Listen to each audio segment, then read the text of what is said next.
We're about to enter a world normally hidden from the naked eye, a true subculture of people living almost entirely underground, sometimes for generations. Down here, the comforts are few and far between, but tonight we're meeting their leader, who dreams of a better way. Here's ABC's Bob Woodruff. This is downtown Bucharest, the capital of Romania. Take a look at this busy traffic circle.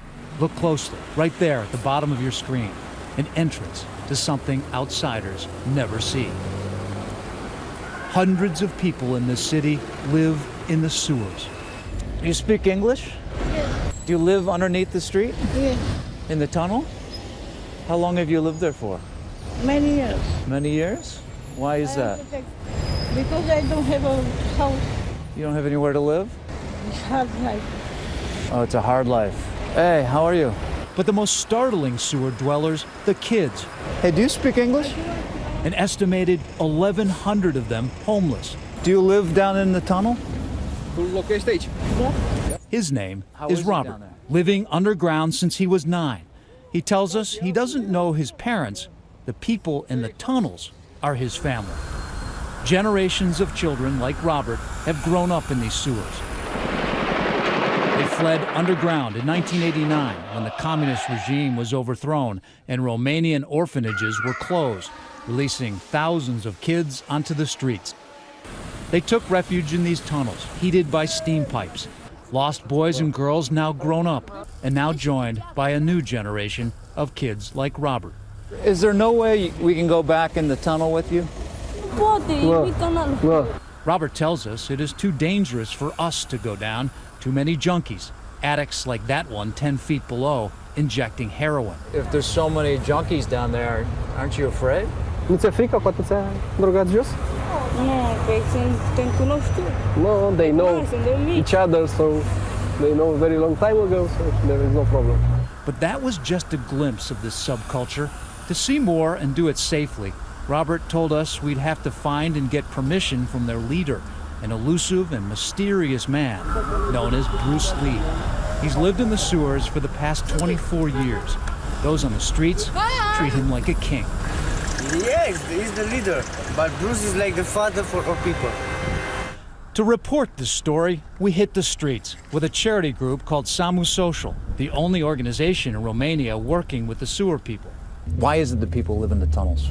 Because they have no other choices. That they could live in some kind of shelter? Now, in this time in Bucharest, mainly the drug users live in the tunnels. They're like a family over there. They feel it like they are in the family. Costin Militaro is a doctor. Elidia Janus is a social worker. Feels like it's about 75 degrees down here. And it's wet. We're on the lookout for Bruce Lee. With silver hair, jingling medals, and large pack of dogs, we'll know it's him. He might be in this tunnel, so my producer, Christine Romo, and I go deep into the steamy darkness. Only one guy down here, in bad shape, strung out on drugs. So this is where you actually live, down here? This is just unbearable. I would say this is probably about 95 degrees. And with this humidity, it's about the worst. This is about the hottest, most uncomfortable place. I'm shooting up. There you go.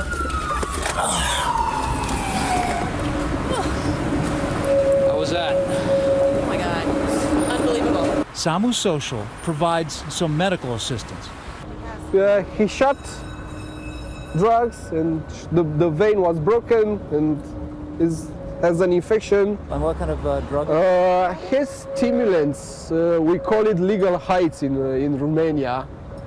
It's like a methamphetamine. The group receives very little support from the government. We need real help, like clothes and food and medication. Have you witnessed many people dying? Yeah. During the winter, a lot of people died. All taking place just steps from the avenues of power. When the Prime Minister goes to work here, this is not far away. They don't do nothing. So here's where I went in. This tunnel goes along to this other spot where the steam's coming out. And there's McDonald's. Pretty much tells the story. You've got this kind of poverty, people living underground. It's pretty stunning, I have to say.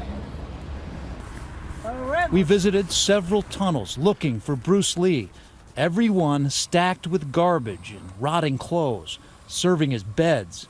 They have nothing else. So this is your home. How long have you been living here? 1 year? 2 years? Yeah. 1 year. You've lived here for 1 year? Yes. The police have tried sealing the sewer entrances, but they just find another way in. Some of them, they live forever on the tunnels. They'll never go away. No. Finally at dusk, back at that traffic circle, there he was, the man we were looking for, Bruce Lee, his large pack of dogs and his jingling medals giving him away. Why do children live down here? Being here is their only hope. They have nowhere to go. Here they have food and water and heat. You know all the people who are living in here, right? You know everybody? I know them all. I control everything down here. They used to do a lot of bad things. They didn't have anyone to guide them to do good before me. He paints his hair with Arlak, a metallic paint popular on the streets as a cheap way to get high. So you're trying to dress up like you're crazy, and you're putting something on your hair to make you crazy, gives you more credibility? No, I like people to think that I'm crazy, so this way they'll leave me alone. You know, it's below freezing right now. You don't have shoes on. How can you deal with this cold? That's the way I walk around all year. I feel better this way. What's in that bag right there? Autolac. They tell us drugs are a comfort to them, an escape from their harsh reality. Were you sniffing it yourself just now? What does it feel like for you? You're not hungry, you're not thirsty. If you didn't have that bag, do you think you'd be able to survive out here? Yes, no problem. I sell more than I use. But how much would it cost me to buy that bag of drugs? $1 or $2? Just $2 for that? And you just get... Really? Do you like it? This guy shows us how it's done. With that, he told us we could go underground to see his kingdom. This tunnel is very different. You gotta go all the way to the bottom. Oh my God. Lined with people, sitting on the hot pipes. Robert is our guide. This is your home where you live down here? Yeah, you know, the subway. Watch out for syringes. Yeah. He leads us to the back, where Bruce Lee is holding court. This tunnel has electricity, a microwave, a fan, even a Christmas tree. We steal it from the city. This is how we can live. Otherwise, we would die out on the streets. Everything we have collected from the garbage. Are there many children living down here? Yes, down there. The tunnel runs for about 2 kilometers. There are a lot of kids down there at night. That's when they gather. During the day, they go and search in the trash for food and whatever they need. Bruce Lee told us he is raising money to build a new community outside of Bucharest, a home for all of his people. A place for all my people where they will be treated well. Here we are treated like animals. I promised myself that if I ever leave the sewers, I will bring everyone with me. We're told he's been saying that for years. No home yet, at least not above ground. But for those young kids with no prospects and no home, even a dream can be something to cherish. From the sewers of Bucharest, for Nightline, I'm Bob Woodruff. Samu Social says the Romanian government is doing everything it can to get people out of the sewers. But many who live in the tunnels with Bruce Lee don't want to leave.